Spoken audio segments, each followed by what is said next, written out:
Type से सबसे पहले हम पढ़ेंगे एम्प्टी सेट, एम्प्टी सेट के बाद फिर हम पढ़ेंगे सिंगलटन सेट, फिर हमारी बारी आएगी फाइनाइट सेट की, फिर हम आज स्टडी करेंगे फाइनाइट सेट और सबसेट।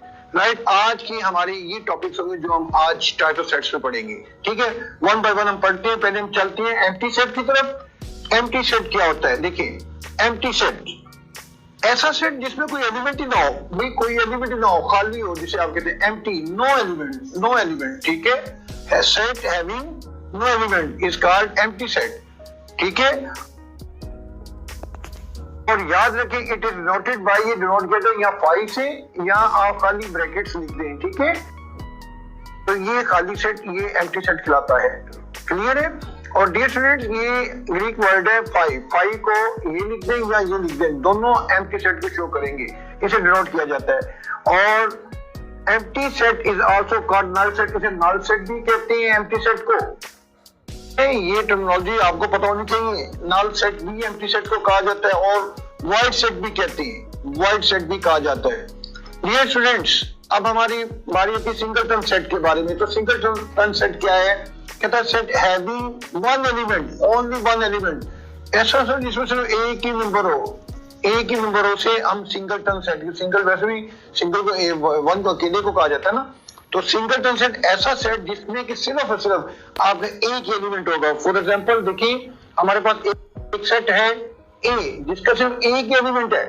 ठीक है जी, एक ही एलिमेंट है। ये जो आपके अंदर जो मेंबर होते हैं उसे एलिमेंट्स बोलते हैं सेट के। तो एक ही जिसमें एक ही आपका होगा एलिमेंट होगा, that is called singleton set. ये बी भी देखने, इसमें 5 मेंबर है, वो भी एक सिंगलटन सेट होगा।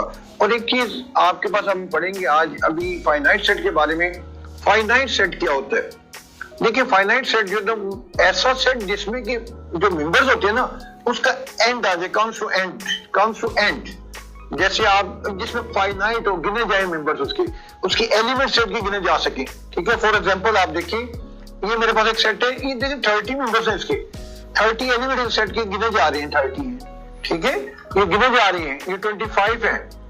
तो ये ऐसा सेट जिसके एलिमेंट्स को गिना जा सके, that is called finite set, called finite set, that is called finite set. अब हम चलते हैं इनफाइनाइट सेट की तरफ। अच्छा, एक चीज इससे पहले कि मैं आपको इनफाइनाइट जो लेके जाऊं, तो एम्प्टी सेट जो होता है ना वो हमेशा फाइनाइट किया जाता है। याद रखें, जो होता है ना वो हमेशा फाइनाइट किया जाता है। याद रखें, एम्प्टी सेट देखने जो खाली है वो, लेकिन फाइनाइट सेट को सेट किया जाता है। ये आपको पूछा जा सकता है किसी इंटरव्यूज में, किसी एडमिशन टेस्ट के इंटरव्यूज में, कहीं भी आपसे पूछा जा सकता है। ठीक है, कि आपको पूछेंगे आपको सबसेट्स वगैरह का पता है? हाँ जी बिल्कुल पता है। फाइनाइट सेट का पता है? जी पता है। फाइनाइट सेट में बताएं फाइव कौन सा सेट होता है? तो फाइनाइट को हमेशा जो है वो कंसीडर किया जाता है एम्प्टी सेट को फाइनाइट में, एम्प्टी को भी फाइनाइट सेट कंसीडर किया जाता है, एम्प्टी को भी फाइनाइट सेट कंसीडर किया जाता है। ठीक है, ये बहुत इंपॉर्टेंट है, ये ज़हन में रखना है आपने। नेक्स्ट चलिए आप इनफाइनाइट की तरफ आप चलते हैं। ठीक है, इनफाइनाइट जो है उसमें जिसमें एंड ना हो, जिसमें नॉट कम्स टू एंड, जिसके एलिमेंट खत्म ही ना हो, चलते ही जाएं, इन्फिनिट तक चले जाएं वो।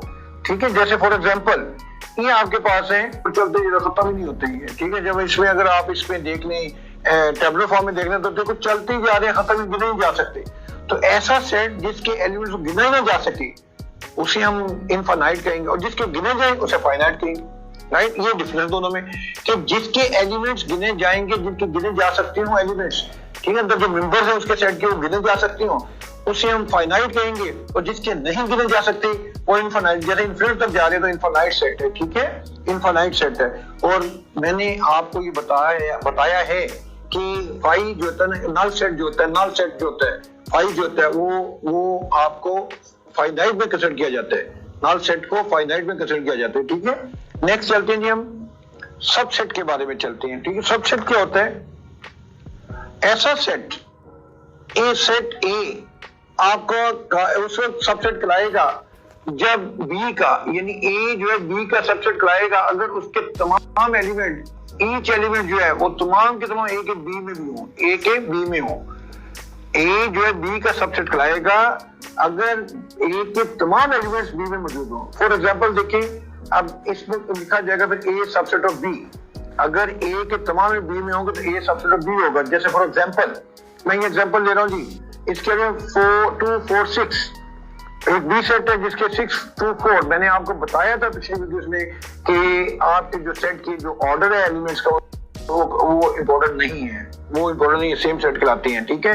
तो अगर 2 4 6 एलिमेंट्स इसके हैं तो इसके भी 2 आगे पीछे किए तो ये भी 2 4 6 ही कंसीडर होंगे, ठीक है। तो इसका मतलब ये है कि बी के तमाम एलिमेंट ए में मौजूद है, बी के तमाम एलिमेंट ए में मौजूद है। आप देख लें 2 4 6 करते हैं बी को और आल्सो बिलोंग नहीं और ए में भी है, बी के लिए ए में भी है। जब ए में भी है तो इसका B is a subset of A. अच्छा, यहाँ पर दोनों एक दूसरे के सबसेट है, बी ए का भी और ए बी का भी सबसेट है, याद रखना ये दोनों एक दूसरे के ए में आ रहे हैं। तो ए बी का सबसेट भी है और बी ए का सबसेट भी है, राइट, क्लियर है।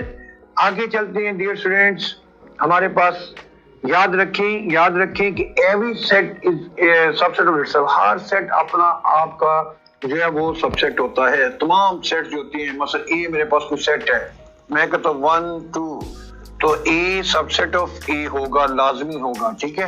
हर सेट अपना सबसेट होता है। ये बड़ी छोटी सी बारीकी हैं और ये क्वेश्चंस आपको आ जाते हैं, ऑब्जेक्टिव्स वगैरह में आ जाती हैं, यहाँ कभी कभार आपको इंटरव्यूज वगैरह में पूछ ली जाती है, ये है बारीकी है, तो ये पता होना चाहिए आपको। अगर ये पता हो तो आपकी सेट थ्योरी को मुश्किल नहीं होगी। तो डियर स्टूडेंट्स, इसके बाद हम नेक्स्ट चलेंगे नेक्स्ट वीडियो की तरफ। अगली वीडियो में मैं आपको मिलता हूँ इंशाल्लाह नेक्स्ट टॉपिक के साथ। खुदा हाफिज।